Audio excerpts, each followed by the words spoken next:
사랑하는 여러분, 해마다 맞이하는 종려주일이기 때문에 우리에게 별다른 감흥이 없을 수 있습니다. 우리는 부활절은 크게 생각하지만 사실 종려주일이 무슨 의미가 있는지 우리는 크게 생각하지 않을 수 있는데요. 종려주일은 예수님이 십자가의 죽음을 위해서 이스라엘의 수도였던 예루살렘에 입성하신 날을 기념하는 팜 선데이라고 부릅니다. 종려주일에 등장하는 종려나무는 의와 아름다움과 승리를 상징하는 의미가 있는데, 공교롭게도 광대처럼 오늘 피에로와 같이 예수님은 예루살렘에 입성하시면서 어린 나귀를 타고 예루살렘에 입성하게 됩니다. 많은 사람들은 환호하며 자기의 겉옷을 벗어 길가에 펴서 예수님 왕이 오시는 그 길을 예비하고 준비하는 것을 우리는 알 수 있죠. 그들은 종려나무 가지를 흔들면서 호산나 다윗의 이름으로 오시는 이여 어서 오시옵소서라고 구원을 찬양하고 노래하는 모습을 볼 수 있습니다.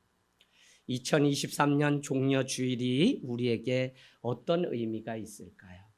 내일부터는 예루살렘 성전에 입성하셔서 우리가 잘 아는 것처럼 성전 청화를 하고 하는 일들, 고난주간이 시작되게 됩니다. 여러분, 우리는 사복음서를 올해 계속 보면서 여러분에게 성경 꿰뚫어 읽기를 통해 강조했던 것이 있습니다. 그것은 마태복음은 왕으로 오신 예수 그리스도를 드러내는 것이다. 마가복음은 섬김, 종으로 오신 예수 그리스도를 드러낸 것이다. 근데 마태복음은 오늘 유대인을 대상으로 이 편지를 썼기 때문에 그들은 구약의 말씀을 믿고 하나님을 믿지만 구약에서 예언했던 예수 그리스도가 메시아라는 사실을 부인하는 자들이기 때문에 특별히 마태는 그들에게 복음을 효과적으로 전하기 위해서 그들이 믿는 구약의 말씀을 가장 많이 인용해서 썼던 복음서가 마태복음이라는 것입니다. 그런데 중요한 것은 이 사복음서가 우리에게 주는 중요한 메시지는 무엇이냐면, 종국에 가서 결말에 가서는 반드시 우리 인생이 역전된다라고 하는 사실이 사복음서가 우리에게 주는 의미입니다. 무슨 이야기냐면, 세상적인 조건으로 아무리 충족되어 있어도 그것 가지고 하나님의 나라에 들어갈 수 없다고 우리에게 가르쳐주는 동시에, 세상에서는 아무런 별 볼 일 없는 사람인데 오히려 하나님의 통치 방식은 세상과 달리 우리의 인생을 역전시키시는 하나님이라는 사실을 이 사복음서는 우리에게 가르쳐주고 있는 것입니다. 그래서 여러분, 있는 자는 버려야 하고 없는 자는 구해야 갈 수 있는 하나님의 나라, 의로운 자는 자신의 의를 버리면 되고 죄인은 예수님께 나오면 된다고 우리에게 가르쳐줍니다. 이 말씀은 뒤집어 말씀드리면 천국이 가장 가까이에요. 그래서 마태복음에는 하나님의 나라가 여기 있다 저기 있다 말하지 말고 내 속에 하나님의 나라가 있다고 말하는 이것의 참 의미는 바로 우리가 세상을 역전시키시는 주님의 그 은혜를 알고 살아가면 그곳이 바로 천국이 임하는 것을 우리에게 가르쳐주고 있는 것입니다. 기꺼이 자격 없는 자를 위해서 천국으로 가는 길을 준비하신 하나님의 은혜, 그것 때문에 오늘 천국이 우리 삶 가운데 있다는 사실을 우리는 알 수 있죠. 그래서 부분에 반응하는 것이 아니라 전체에 반응해야 되며, 우리는 스텝 바이 스텝으로 날마다 순종의 한 걸음을 움직임을 통해서 하나님의 나라에 닿을 수 있도록 우리의 인생을 만들어가는 것을. 그래서 여러분께 언젠가 말씀드렸죠? 요즘 다시 야구가 시작되죠? 야구 좋아하시는 분들은 막 하루 종일 이왕 보면 마지막까지 보지 않을 수가 없어요. 조마조마하다니까요. 박찬호 선수 있을 때 얼마나 조마해서 우리가 메이저리그를 봤는지 몰라요. 그런데 여러분, 역전시키는 이 복음서의 의미는 무엇이냐면, 이미 예수 그리스도가 우리를 위하여 승리했다는 사실을 우리는 알고 현재를 살아가는 성도의 삶은 그 역전시켜서 승리자로 바꾸실 하나님의 은혜, 그것을 알고 살아가는 재방송에 불과하다는 거예요. 그러니까 지금 살아가는데 내 삶에 아픔도 있고 고통도 있고 괴로움도 있지만 마지막에는 승리시키시는 하나님의 그 역전을 알기 때문에 우리는 부분에 반응하는 것이 아니라 전체에 반응할 수 있는 그 믿음이 우리에게 있기를 원합니다. 그래서 여러분, 오늘 우리가 본 이 말씀은 예수님이 예루살렘 입성으로 세상 통치 방식이 아닌 어린 나귀 새끼를 타고 오시는 방식으로 많은 사람들에게 경각심을 줍니다. 저도 어제 대만 선교를 위해 막 기도하는데 종려주일이지. 그래서 늘 평상시에 이렇게 묵상하고 그 다음 본문 정해서 한 주 하다가 종려주일은 우리가 의미 있는데 전해야지 해서 하나님께 막 말씀을 구하고 하는데, 주님은 어린 나귀 새끼를 타고 우리에게 오시고 우리는 어린 나귀 새끼를 타고 대만으로 선교를 가는 그 환상을 하나님이 막 보여주세요. 그래서 참 이 어린 나귀 새끼를 타고 가는 이것이 초라한 삶 같지만 세상의 통치 방식이 아니라 우리를 오히려 경각심을 불러일으킴으로 인해서 하나님의 나라가 우리가 생각한 대로 이루어지지 않는다는 걸 알려줘요. 여러분, 세상 살아가면서 누가 승리하는 줄 아세요? 처음부터 내가 막 고속질주하려고 몸에 온 힘을 다 주고 사는 사람은 실패해요. 특히 우리 고3 또 중3이 있어요.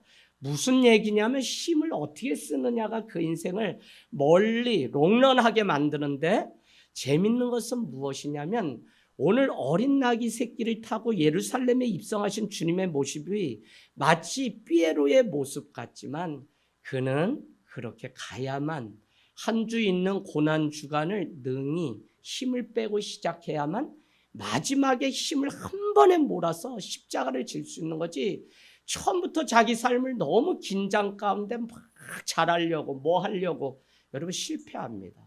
그래서 여러분이 삶에 늘 주님과의 만남, 예배가 늘 있어야지, 안 그러면 여러분 너무 잘하려고 하는 게 오히려 우리를, 오늘 여러분 어린 광대와 같이 나귀 새끼를 타고 우스꽝이처럼 등장한 이 예수님은 지금 반드시 고난 너머에 있는 십자가를 지고 부활의 영광을 맛보고 가는 그 걸음이라는 것입니다.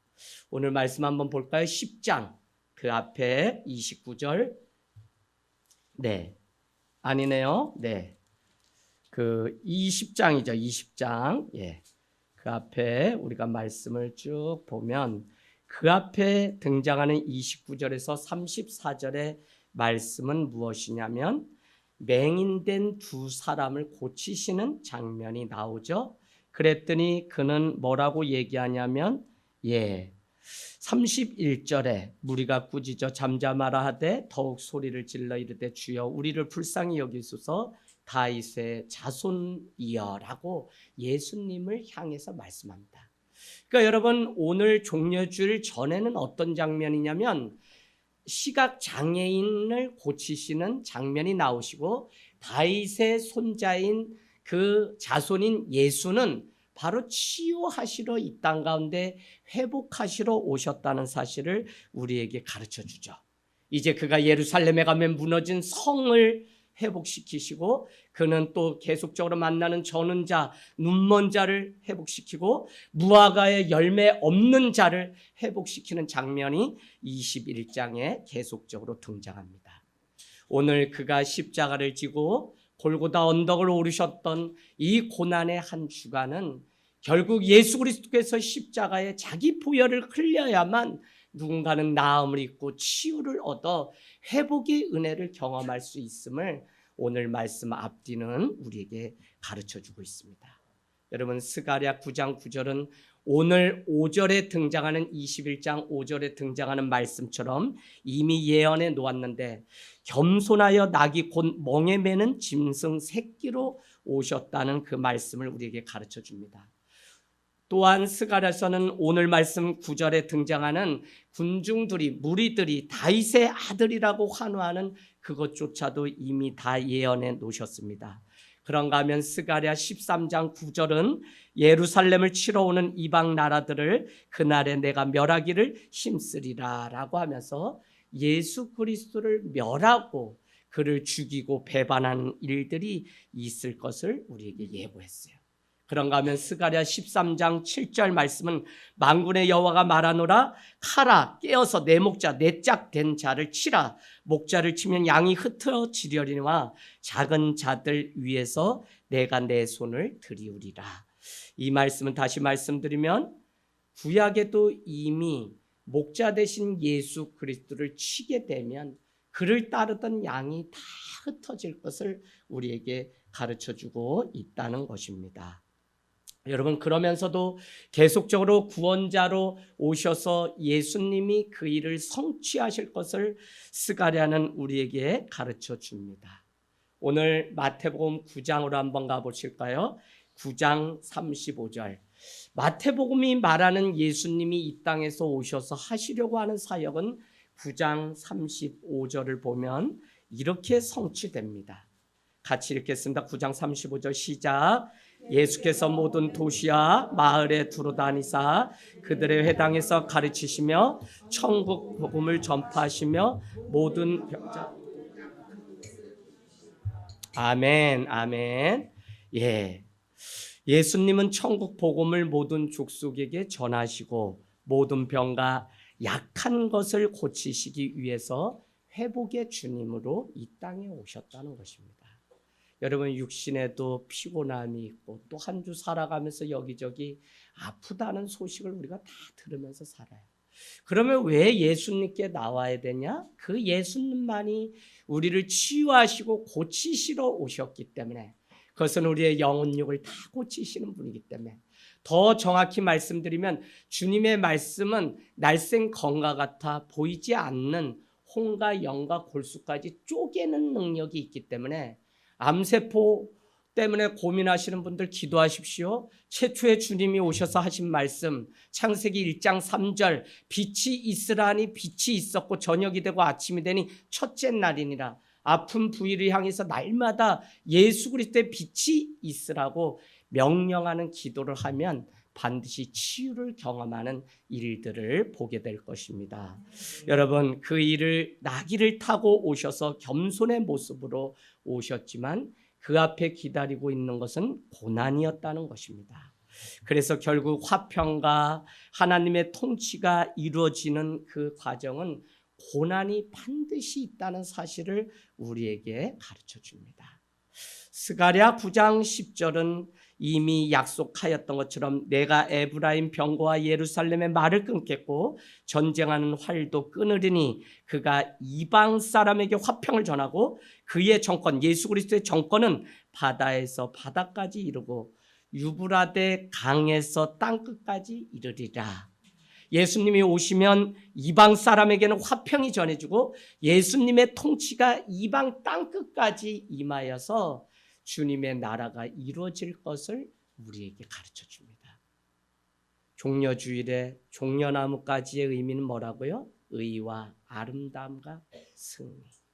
오늘 어린 나귀 새끼를 타고 오시는 주님이지만 스가랴가 예언해 놓았던 것처럼 그가 오셔야만 이방 땅에 평화가 전해지고 그가 오셔야만 여러분 많은 자들이 주님을 알고 그의 통치 앞에 우리가 인정함으로 인해 하나님의 나라가 임할 것을 우리에게 가르쳐주고 있다는 것입니다. 오늘 21장 12절로 건너가 볼까요? 그는 고난주간 월요일 첫날 무엇을 했냐면 예루살렘 거대한 성전에 들어가게 되죠. 그곳은 어떤 곳이냐? 희생제사가 계속 있었기 때문에 그 희생제사를 위해 사용될 짐승이 늘 준비돼야 돼요. 근데 멀리서 예루살렘까지 오려면 너무 멀기 때문에 보관하고 가져오는 일이 어렵기 때문에 어떤 일들이 생겼냐면 손쉽게 예배 드리기 위해서 그 앞에서 비둘기를 팔고 환전을 하고 장사를 하는 사람들이 득실득실하는 일들이 생기게 됩니다. 더 이상 희생제사가 필요 없다는 사실을 보여주시죠. 예수님은 인자가 온 것은 섬김을 받으려 함이 아니라 도리어 섬기려고 자기 목숨을 많은 사람의 대속물로 주시려고 오셨다고 말씀하고 있습니다. 오늘 종려주일 어린 나귀를 타고 예루살렘에 입성하신 이 날은 부패하고 타락한 예루살렘, 더 이상 그 기능은 완전히 만료되었고 그곳은 더 이상 강도의 소굴이 아니라 만민이 기도하는 집이 되어야 된다는 사실을 가르쳐 주시려고. 그래서 눈먼 자, 병든 자가 회복되었죠. 그러나 오늘 주님은 우리가 믿는 이 성전이라고 하는 것도 회복되기를 원합니다. 우리는 우리가 성전이라고 늘 고백하면서 살아가야 내가 성전이다. 내 안에 하나님 계시다. 오늘 소그룹 시간에 나누겠지만 내 안에 회복돼야 될 성전은 무엇인가요? 나누는 시간이 있어요.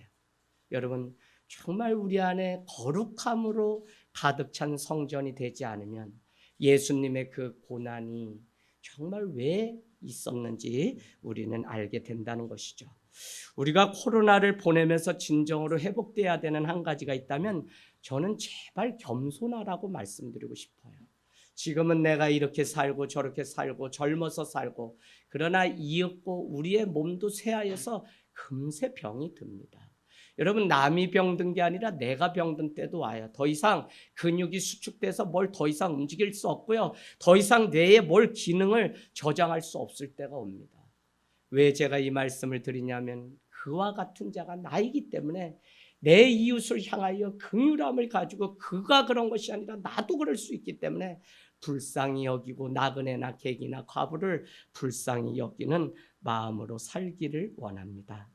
나귀 새끼를 타고 주의 뜻을 이루려고 온 날이 바로 종려주일이며 그날은 강도의 그 소굴이 아니라 만민이 기도하는 집으로 회복되는 날입니다.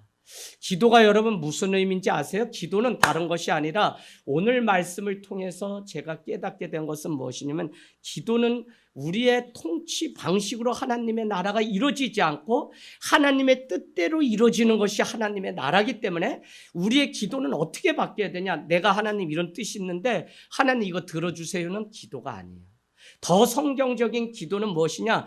하나님의 통치 방식이 어린 나귀 새끼를 타고 이뤄가는 방식이라면 우리의 생각과 우리의 방식이 아니기 때문에 우리는 아무것도 모른다니까요. 그래서 기도는 주님, 당신의 어떻게 이 일을 이뤄가시길 원하나요? 하고 주님의 뜻을 묻는 시간이 기도입니다.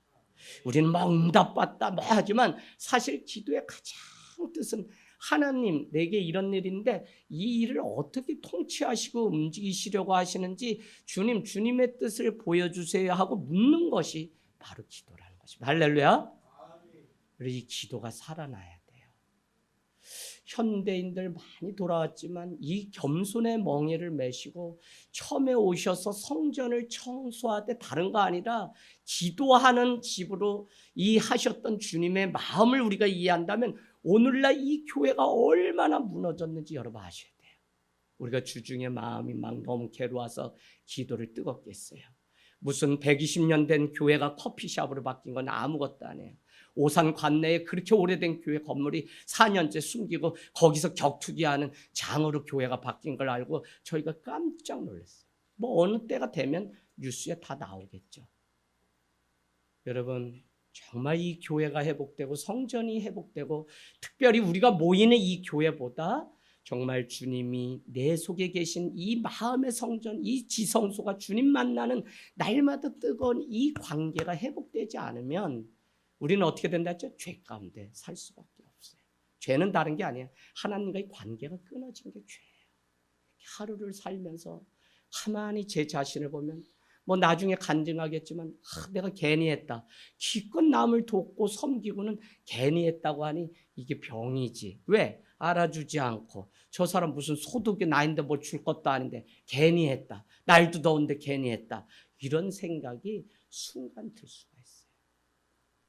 자, 여러분, 오늘 우리가 기도하는 이 일이 우리 가정, 내 인생, 우리 자녀에게 부모가 자녀 인생 자기가 안 한다고 망치거나 방해물 되면 안 됩니다.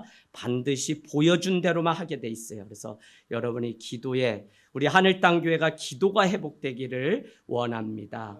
부패한 예루살렘 성전 누가 오늘 있나요? 14절로 가보세요. 14절에 보니까 그곳에 소경과 저는 자들이 등장하고 15절에는 아이들마저 그 성전에서 예수를 향하여 호산나 다윗의 이름으로 오시는 이여라고 또 외치는 종려주일의 참 의미가 그곳에 있습니다. 여러분 오늘 소경, 눈먼 자, 저는 자, 아이들, 작은 자는 모두 이스라엘 언약 공동체로부터 밀려난 사람이에요. 아이들은 숫자로 인구 백성에 포함도 되지 않을 정도로 있으나 마나한 사람처럼 취급당하던 자들이라니까요. 그들에게 귀를 기울이시고 주님은 그들의 아픔을 들으시려고 오늘 이 종려주일에 입성하신 것입니다.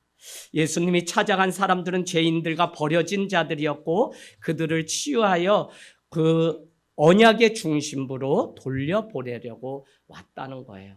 그들은 바리새인들이 정해놓은 율법에 의하면 이미 죄인이기 때문에 돌아올 수 없고 성전으로부터 저기 멀리 쫓겨난 자들입니다. 문둥병이 걸리거나 혈류증을 앓는 자들이 돌아올 수가 없어요. 그런데 예수님은 결국 그들에게 찾아가서 그들을 다시 언약 백성으로 이어주고 그들을 다시 어떻게 해요? 다시 교회라고 하는 이 예배 공동체, 신앙 공동체로 돌려보내는 것을 보면 참 우리가 한 주 살아가면서 주변부에서 그저 열심히 살라고 이런저런 말 못할 사연들 가지고 살아가다 주일날 교회 와서 주님의 말씀이 내 안에 들어오면서 나도 그 주님의 중심부로 들어가는 날이 바로 회복의 날이 이 주일인 것입니다. 여러분 쫓겨난 자들, 잃어버린 자들, 병든 자들, 지극히 작은 자들 그들을 찾아오신 주님, 보잘것없는 왕의 귀한의 모습, 오늘 잃어버린 양을 찾기 위해서 어린 나귀 새끼를 타고 조롱을 당할지라도 그는 예루살렘에 입성해서 이렇게 온 것이죠. 욥기가 우리에게 주는 중요한 신학적 의미가 있습니다. 욥기서를 언젠가는 우리 교회가 또 나누게 될 텐데 여러분 많은 사람들의 그 죄와 벌의 관점, 심판의 관점은 죄를 졌기 때문에 벌을 받는다 이 구도예요. 그렇기 때문에 욥기서는 친구들이 와서 너가 하나님께 잘못을 했기 때문에 너가 하나님께 벌을 받는다라고 말을 했다고요. 요한복음 9장은 태어날 때부터 눈먼 소경이 있었는데 그것이 자기의 죄입니까? 아니면 부모의 죄 때문에 유전돼서 합니까? 라고 했더니 요한복음 9장 4절은 아니다. 그에게도 하나님이 하시고자 하신 자기의 뜻이 있다라고 얘기합니다. 욥기가 우리에게 주는 중요한 의미는 우리가 잘못했기 때문에 죄를 지었기 때문에 벌을 받는다는 등식. 그래서 사람들이 고통을 겪으면 우린 그런 눈으로 내 스스로도 거기에 프레임에 늘 걸려서 괴로워하고 힘들어할 때가 있는데 그게 아닐 수 있다는 사실을 가르쳐주는 것이 욥기. 왜요? 동방의 욥이라고 하는 의인도 하나님의 뜻이 있어서 고난받고 당한다는 것입니다. 그러면 여러분 우리가 보게 될 십자가의 참 의미는 뭐냐? 의인이요 죄가 없는 그가 사형의 형틀이었던 십자가에 누구 때문에? 우리 때문에 대신 죽어주셨다고 하는 이것을 여러분 생각한다면 의인도 고난받을 수 있고 의인도 하나님의 뜻을 이루기 위해서 그래서 살아가는 동안 우리가 어렵고 힘든 일들 만나면 무너지는 것이 아니다. 치유와 회복의 주님 앞에 나아가는 이 믿음이 주님이 찾으시는 믿음인 줄로 믿습니다. 여러분 옛것은 이제 아무 의미가 없어요. 굳은 대로 굳어진 이상 하나님의 나라에 들어갈 수 없습니다. 오늘 18절에서 22절로 또 가보실래요? 오늘 21장 18절에서 22절에 등장하는 단어 중에 하나가 무엇이냐면 말라버린 무화과 나무는 더 이상 열매를 기대할 수 없다는 사실을 가르쳐 줍니다. 심판의 도끼가 그 위에 드리워져 있는 것입니다. 이미 3장 10절 마태복음 3장 10절 세례 요한을 통해 설교한 내용이 잠깐 언급되는데 이미 도끼가 나무 뿌리에 놓였으니 좋은 열매를 맺지 아니하는 나무마다 찍혀서 불에 던져지리라 라고 열매 없는 이스라엘 백성 전체가 심판받을 것을 예고를 하셨다는 것입니다. 오늘 말씀 여러분 그런데 22절로 가보세요. 22절 너희가 기도할 때 무엇이든지 믿고 구하는 것은 다 받으리라 하시니라. 아멘. 두세 사람이 모인 곳에 예수님이 임재하시고 종려주일은 우리에게 마지막 심판대가 가까이 왔음을 보여주는 동시에 하나님의 통치가 지금 이대로가 아니라 새로운 방식으로 임한다는 사실을 우리에게 가르쳐 주는데, 그것이 십자가를 통해서 회복된 하나님의 나라가 우리 가운데 있다는 것입니다. 그래서 여러분, 오늘 주님이 우리에게 이루어 가시는 방식은 무화과 나무에 열매가 없을지라도 주님은 우리에게 두세 사람이 예수 그리스도의 이름으로 다시 모이기 시작하면 그 기도를 들어주시고, 그러나 다시 말씀드리면 믿음이 통치하는 방식, 그 회복을 우리에게 가르쳐 주는 거예요. 하나님의 나라는 믿음으로 가는 나라고, 하나님의 살아계심을 믿고 그분 앞에 구하면 주님이 이루어지시는 그 나라지, 여러분, 아무것도 아닌 거예요. 그래서 우리가 늘 주님의 백성으로 살아가는 그것이 얼마나 중요한지. 여러분, 지난주에 제가 잠깐 나눴습니다. 믿음은 무엇이다? 반응이다. 내가 무엇에 반응하는 사람인가, 내가 무엇을 선택하는 사람인가는 결국 나의 정체성을 드러낸다고 말씀드렸습니다.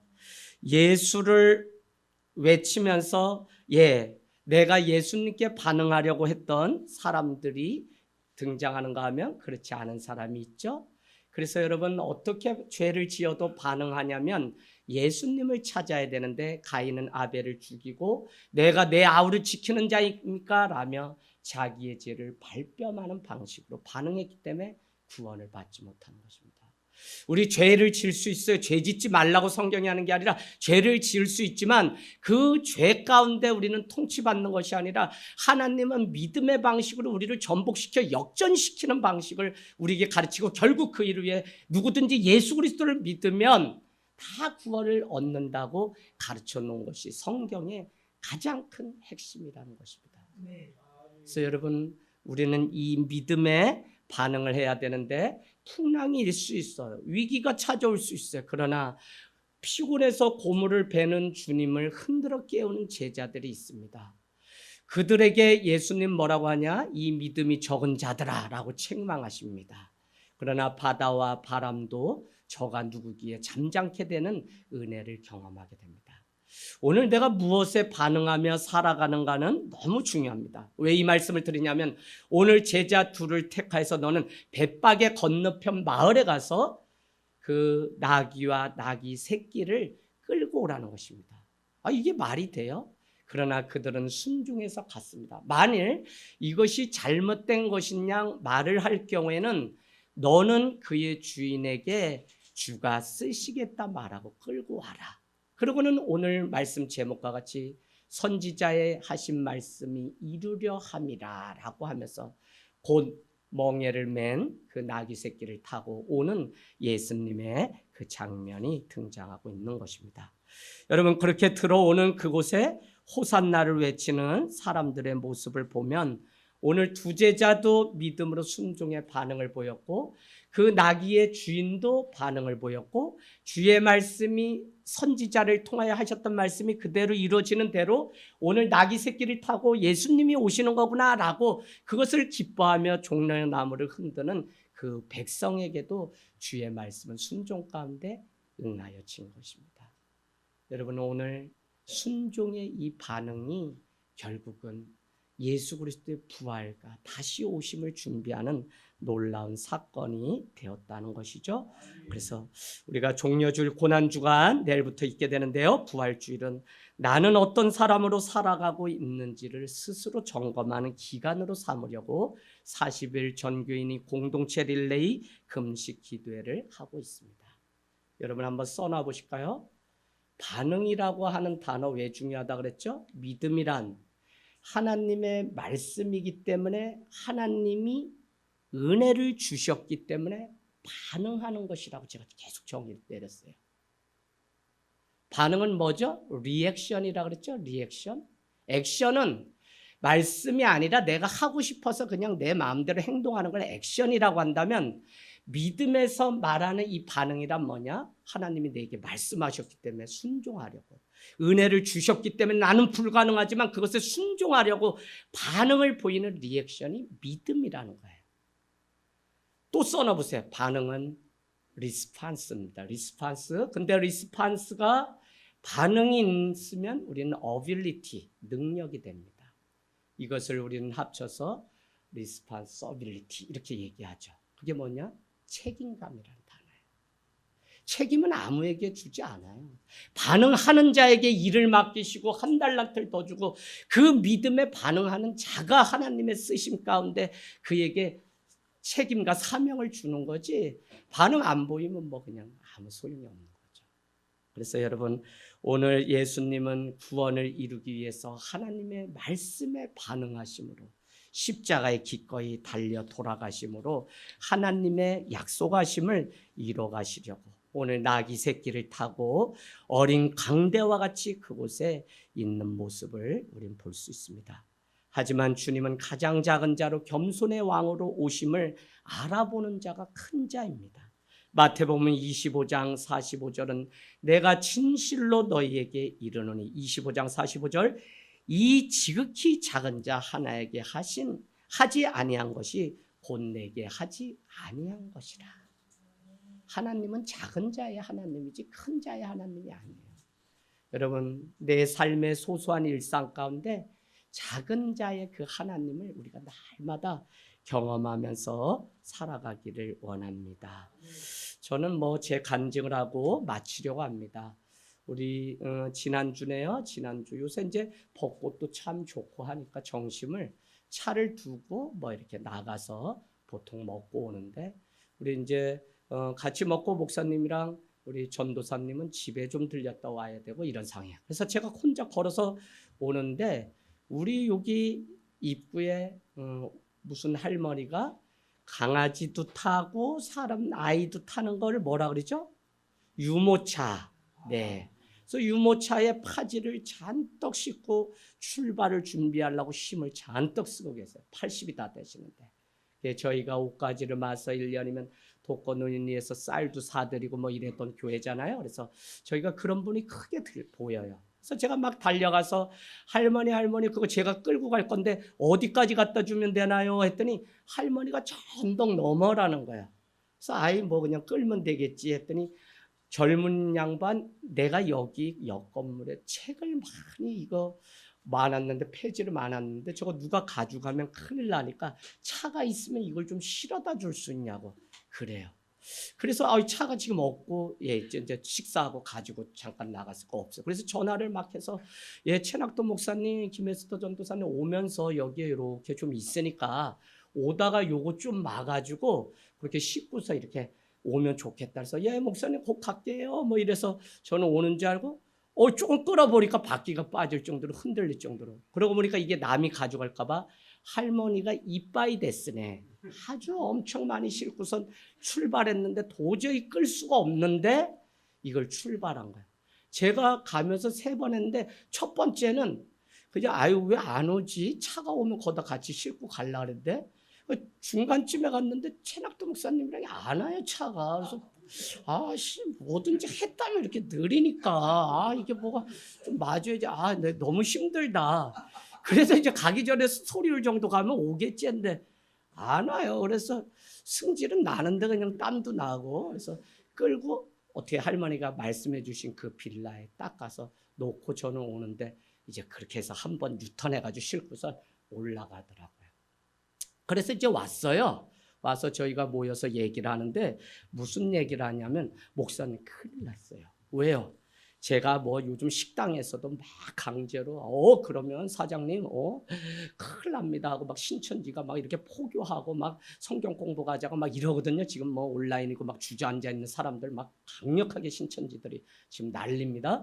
그래가지고 그런 모습을 봐서 어쩌거나 저희가 막 만나는 데마다 관계전도 많이 해요. 저희는 뭐 목회자지만 그냥 저희는 삶 속에서 많이 해요. 근데 그분한테 물었대요. 할머니 할머니 교회 다니시나요? 그랬더니 이제 교회 다니신다 그래가지고 아, 잘 됐다. 그냥 잘 다니세요. 이랬는데 할머니 말씀이 무엇이냐면 나 토요일에는 저기 하루 시작하는 데 가서 하고 주일날은 저기 기쁨이네 집에 가고 이러면서 두 군데를 다니신다고 얘기를 하신대. 거기 다 이단이잖아요. 야, 그래서 할머니 거기 이단이에요. 그랬더니 할머니가 막 큰일이 나서 나 천국 가야 되는데 나 구원받아야 되는데 어떻게 막 우실라 그러시더래. 그래서 나오셔야 된다 그랬더니 아니 우리 빌라에 총무가 거기 기쁨이네 집 다니고 뭐 다니고 해서 나 끌려서 양쪽을 두 군데 두 탕을 뛰세요. 여러분 신앙생활은 지금 아무것도 안 해. 힘들다고 좀 하지 마세요. 할머니 80 넘으셨는데 두 탕. 더구나 저기 저쪽 끝하고 여기 끝에 언덕에 두 탕 떼세요. 네, 천국 가셔야 돼요. 그래가지고 저희가 너무 안타까운데 그 얘기를 해요. 그래서 아우 뭐 이렇게 좀 뭐 우리도 수고하면 그래도 우리가 목회자인 거 알고 또 아이 그래요. 아이 좋은 양반들이네. 아이 교회 좀 가봐야 되겠네. 이래야 우리도 좀 뭐가 나는데 전도를 해도 이게 이단을 전도해 놓고 할머니가 뭐 어떻게 못하는 분을. 그래서 우리가 그런 얘기를 했는데 저녁에 이제 기도를 하고 마음에 하는데 작은 자의 하나님이라는 그 마음이 되게 마음이 와닿아요. 그 작은 자 안에는 오늘 나오고 싶어도 나올 수 없고 정말 인생의 잘못된 구렁텅이에 빠진 그래서 내가 이단으로만 볼 게 아니라 오늘 주님이 저는 자 눈먼 자 공동체로부터 버림받아서 멀리 흩어져서 주변부에서 늘 허덕이는 그 인생을 종려주일에 오셔서 새끼를 타고 오셔서 결국은 십자가를 통과하시고 부활의 산 증인이 되게 하시려고 오셨다고 하는 이 사실을 깨닫게 되니까 어쩌면 그 할머니를 위해서 주님이 오셨는데 내가 또 세상적인 눈으로 아유 내일 교회 오실 수 있나 없나 이걸로 봤구나 하는 생각이 들어요. 여러분 삶 속에서 우리도 주님이 타신 그 나귀 새끼를 타고 걸어가야 돼요. 주님은 세상의 방식이 아니라 우리 필립 얀시의 글귀처럼 높은 자는 낮아져야 들어올 수 있는 곳이 교회예요. 교회 낮은 자가 들어와서 높아지는 곳이 교회. 그렇지 않으며의 그 삶을 우리는 세상의 그 삶의 방식에 균열을 일으키는 그 삶을 살지 않으면 우리가 그 소리를 내지 않으면 결국은 어떻게 되냐? 그 썩어오는 곰팡이가 믿는 우리까지 잠식해서 그래서 여러분 더욱 분명하게 자기 정체성을 가지고 이 한 주 기꺼이 고난을 감당하는 저와 여러분이 되시길 주님의 이름으로 축복합니다. 아멘. 아멘.